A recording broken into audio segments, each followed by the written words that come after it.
Hello, and welcome back to English Made Easy, the podcast designed to help you master English for everyday life. I'm your host, Alice. And I'm Bob, your friendly language expert. Today, we are tackling a topic that is essential for everyone, no matter where you live: cleaning. It's something we all do, but talking about it in English can sometimes feel tricky. Absolutely, Alice. Cleaning vocabulary is incredibly useful.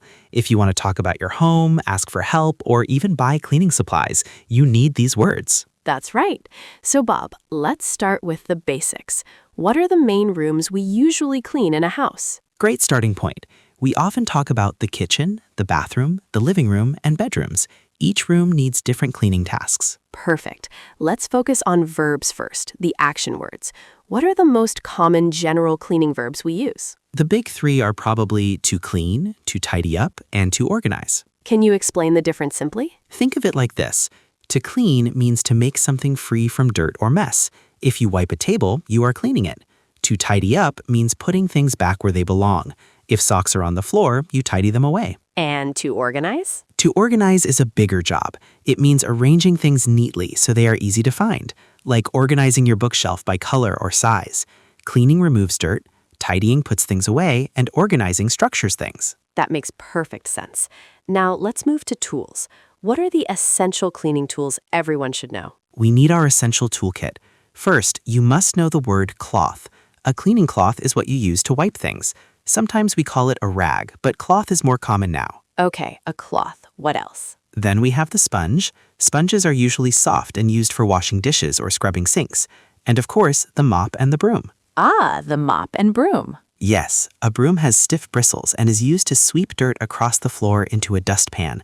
A dustpan is the small tray you sweep the dirt into before throwing it away. And the mop is for wet cleaning, right? Exactly. You use a mop with soapy water to wash hard floors. When you are using the mop, you are mopping the floor. Fantastic vocabulary building already.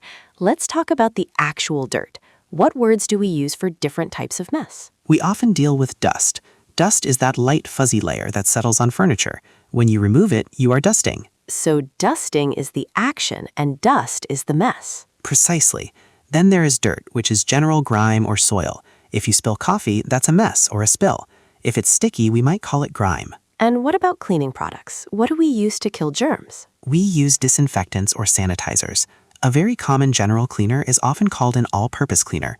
For the bathroom, you might use a toilet cleaner or bathroom spray. And what about glass, windows, or mirrors? For glass, you need window cleaner or glass cleaner. When you spray that on, you usually wipe it with a paper towel or a special microfiber cloth to avoid streaks. Streaks, that's a good word. Okay, let's try applying this in different rooms. Let's start with the kitchen. What are the main tasks there? In the kitchen, the most important verb is to wash up or to do the dishes. That means cleaning plates, cups, and cutlery. And the sink? You need to scrub the sink. Maybe use some abrasive powder or gel to clean inside it. And you must wipe down the counters. That means cleaning the surfaces where you prepare food. What about the stove or oven? That can be tough. That requires degreaser. Degreaser is a strong chemical cleaner designed to break down grease, which is the oily dirt that builds up around cooking areas. You might need to let the degreaser soak for a while before scrubbing. Soaking is an important technique. Now let's move to the bathroom, the germ zone. Yes. In the bathroom, we focus heavily on disinfecting. You must scrub the shower and the tub. Scrubbing is using friction, often with a brush, to remove built-up soap scum. And the toilet? You need to clean inside the bowl using a toilet brush and dedicated cleaner. Then you wipe the outside surfaces, like the seat and the handle, with a disinfectant wipe. Wonderful. Let's finish with the living room and bedrooms. These are usually less messy, right? Usually less dirt, but more dust. The main tasks are dusting surfaces like tables and shelves and vacuuming the carpets. Vacuuming is another key verb. Yes, using a vacuum cleaner to suck up dust, crumbs, and hair from the floor. If you have hard floors, you might sweep first, and then maybe damp mop them. Damp means slightly wet, not soaking wet. That's a great distinction.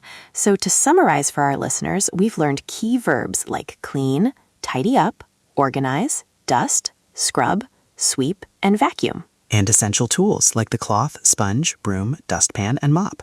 And products like all-purpose cleaner and degreaser. Bob, this has been so informative.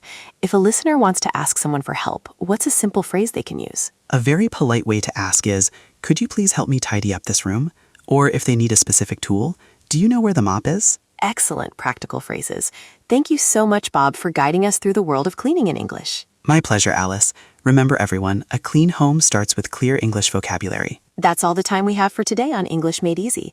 Join us next time when we tackle the vocabulary of cooking. Goodbye, everyone. Bye for now.